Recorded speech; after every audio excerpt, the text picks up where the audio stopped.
Hello, everyone. This is Rebecca Green for the Whiny Palooza podcast, and I am very excited today because I get to talk to the wonderful Deborah Kenny. Deborah, thank you so much for doing this with me today. Pleasure to be with you. I'm going to tell you why I'm so excited because she is a nationally recognized educator and the founder of Harlem Village Academics. It's a high performing pre K through 12 public charter school network in New York City. Why am I asking you where you're from? I just read this. With over 2 decades of experience transforming student outcomes, she is known for helping children become strong readers, independent thinkers, and confident learners. She is the author of The Well Educated Child, a practical guide for parents navigating education in a rapidly changing world shaped by technology, distraction, and uncertainty. So, obviously, this is something that we all need to learn about. So excited to ask you too many questions. I won't go too long, I promise. But I would like to know, like, what do you think a well-educated child looks like? What is that? Well, thank you for that.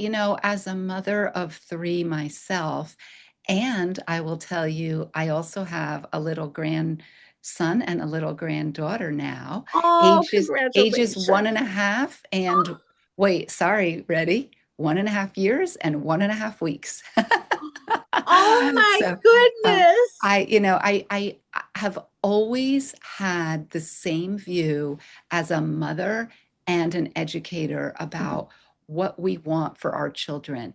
And certainly, we want them to be knowledgeable and intellectually sophisticated.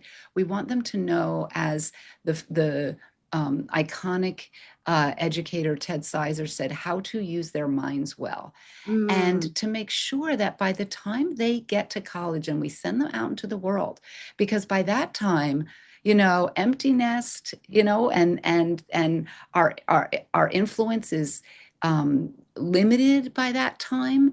We send them off.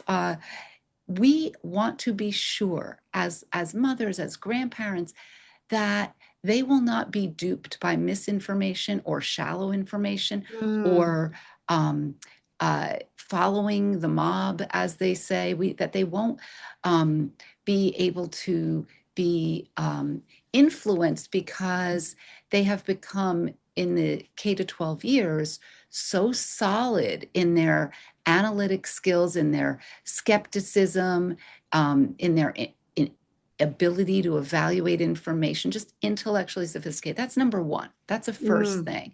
And it's yeah. become much more important now, given the way the world is with technology and with all the unrest on campuses.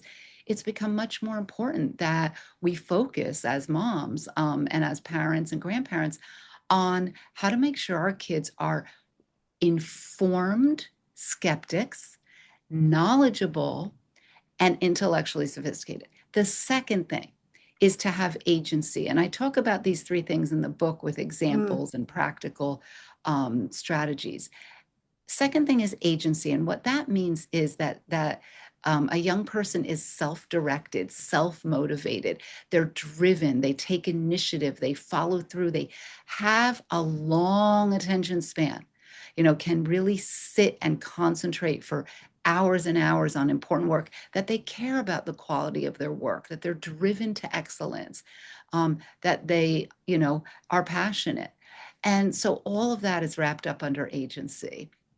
And the third that is not talked about in schools. So sometimes parents, we have to do this on our own. Now, I think it should be also supported in schools, hmm. is Yeah. ethical purpose.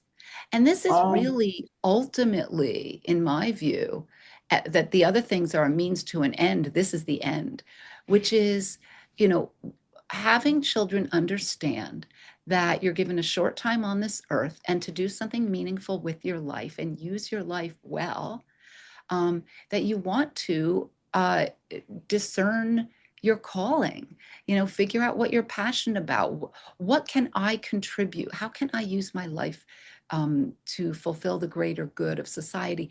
And what's interesting is, while I believe that that is the essence of humanity and the essence of what it means to live a fulfilled life, guess what? it also makes young people happy. When you find your purpose and you use your life for the greater good, it makes you happy. And we 100%. want our kids to be happy. Yes, we do. And we want them to be well educated and all of the things that you talked about. And I think we start with parents. I want to talk about parents and I want to talk about educators, but let's start with parents. What can we do more of and less of to encourage that Which well-educated child? and which one do you mean? Like which Well, focus point? I mean, I'm sure we're doing things wrong with all of them. I mean, I'm not going to make you go through all 3 points, but is there something impactful that you think parents can do differently that we're probably doing wrong? Um, I would say that the two most impactful things that I did as a mom that really helped, maybe three. One was a focus on giving to others. Two was um, no TV, and three was reading. So I'll go through those. I think those are three Mm, of the most impactful things I did with my kids. So. We did a lot of we I looked for opportunities to well, and also actually I'll talk about how I helped the kids be independent thinkers as well. Um, uh, and so I looked for opportunities for the kids to, as they were growing up, to continually think about doing good for others. And some examples are small things like when there would be guys who would plow the snow in the winter. I would say, oh, let's make them hot chocolate and give them cookies. It was a oh, small yeah. gesture, but it showed them that, you don't ignore working people. They're people. And boy, did those snow guys love, when we were the ones, and I would make the hot chocolate and the kids would go out and hand it to them. Oh, And that's it's a wonderful. small gesture, but it teaches them Mm, the idea of kindness to all people. Um, uh, Other examples of teaching values at home, I would give their allowance, but I would give it in single dollar bills. So I'd say, okay, you're getting $10 for this month. Here is your $10 bills for your allowance. Now, this is back in the day when this wasn't all online. Here are 10 envelopes for different charities. Let's talk about what each charity does. And then you can decide how many of your dollars you want to give versus keep and which charities you're going to give them to, and you'll put them in the envelope. Now, of course, I could have just written a check to a charity, it wasn't, but I wanted them to be thinking about things like that. yes, Like, yes. like, oh, this one is for hunger and this one is for different causes, right? And I would say, give until you're a little uncomfortable, until because if you just give $1, that's not that big a deal, then it's not, is that really giving? What is giving? And then we get into a philosophical discussion about that. Um, Mm, and I also, had an interesting, so all of that is about the values that you what a motto that I wrote about in the book, The Well-Educated Child, is um, don't go with the flow.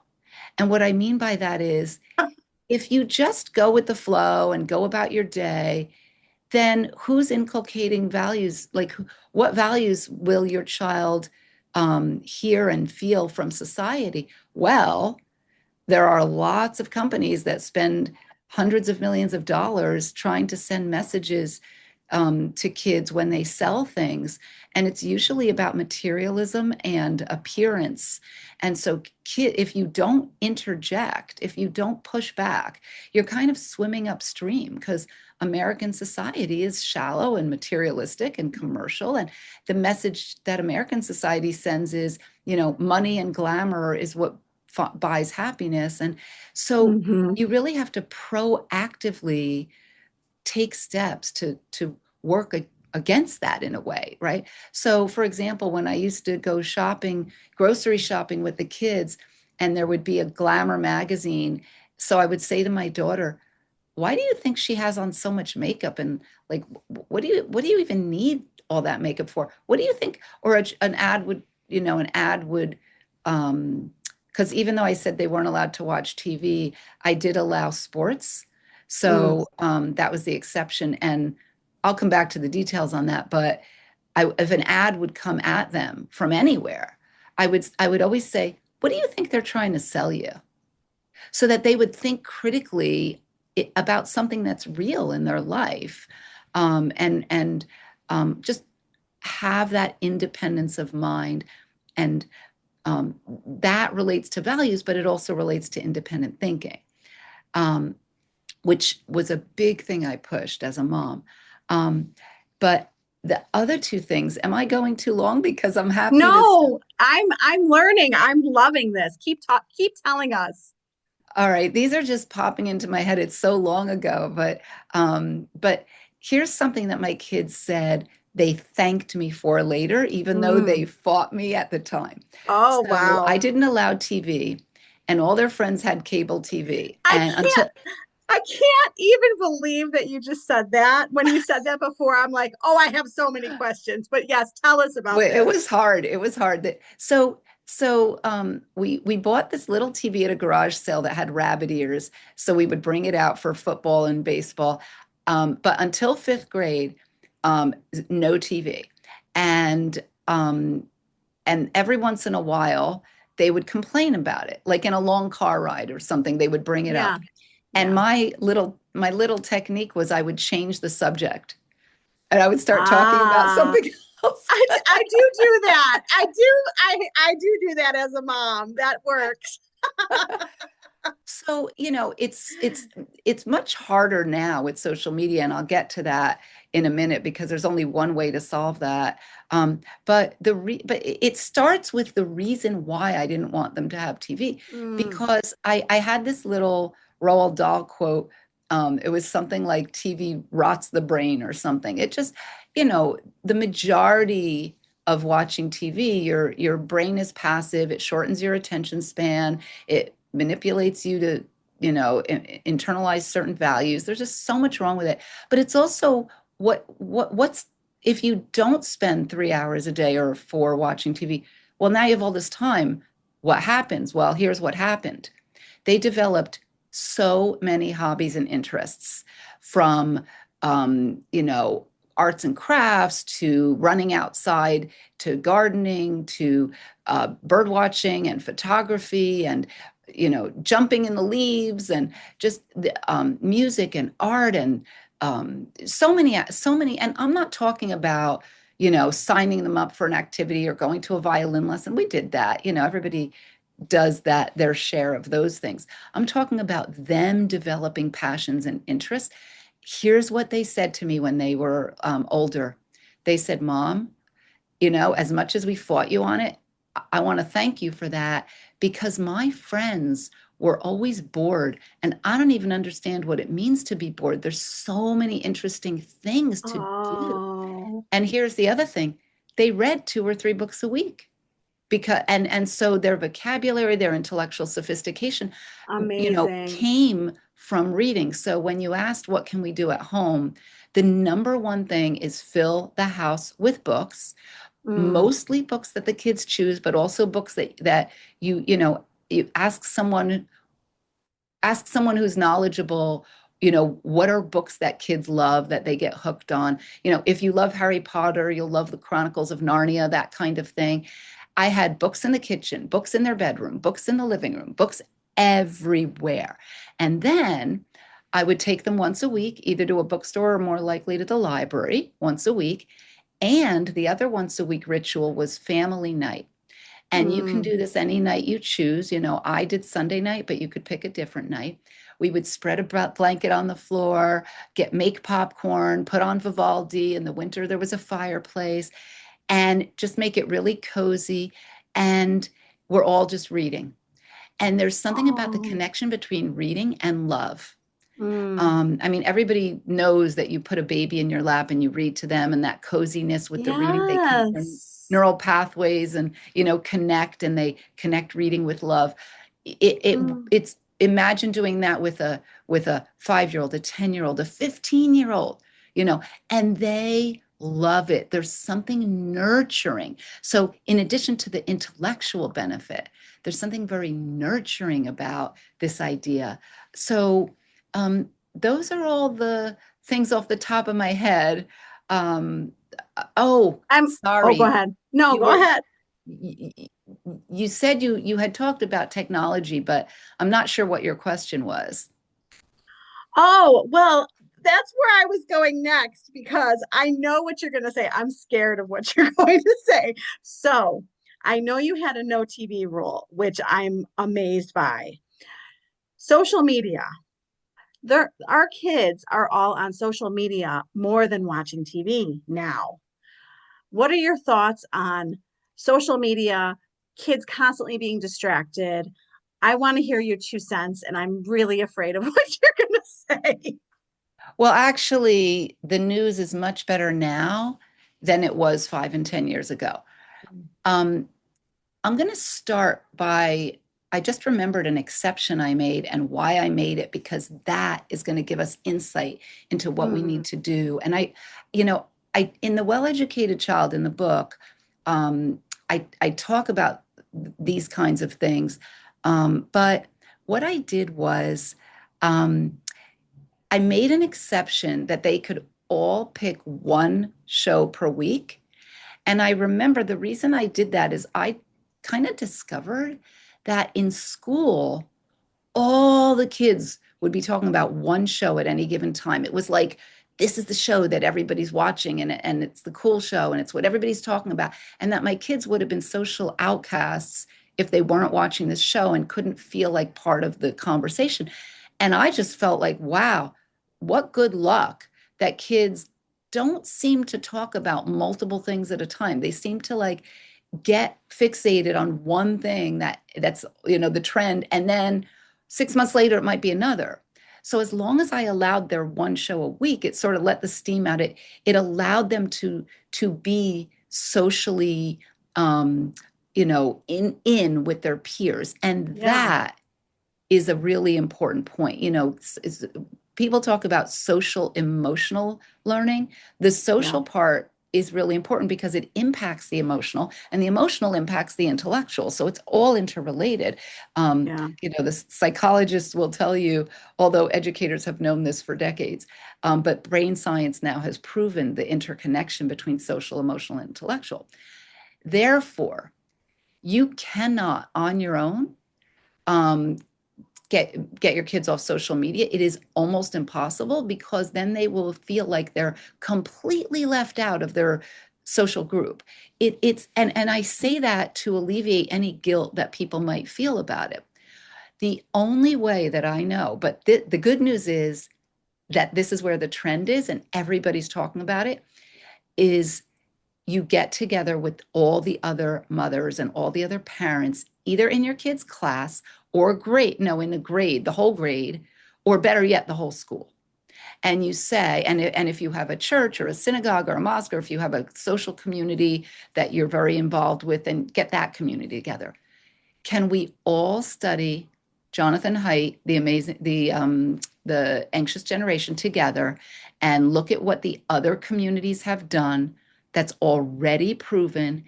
And can we all together make this decision? And the kids are so happy because they don't want to feel anxious. They don't want to be on their phones all the time. It makes them unhappy. But they can't miss out if that's what everybody else is doing. So the parents have to take charge and have to just build a community that is back to healthy and happy kids, giving kids their childhood back. I mean, in the well-educated child, in the book, I wrote so much about the importance of protecting childhood, and Jonathan Haidt also writes about that.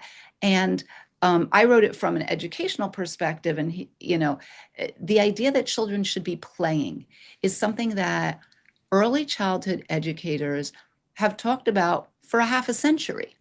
and Hmm. have been concerned about. That play is how children learn is something that's been known. I mean, look at Maria Montessori and um, uh, the Defending the Early Years group.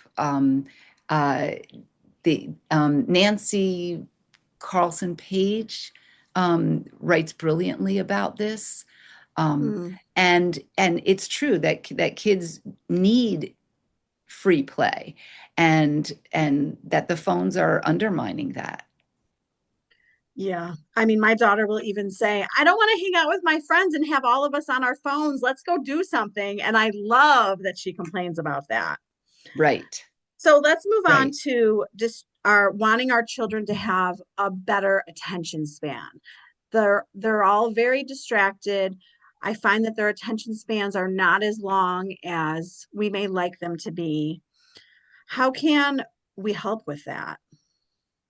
Well, in what respect? Well, we want them to be able to have a long attention span, and we want them to be less distracted. I feel like people are more and more easily distracted.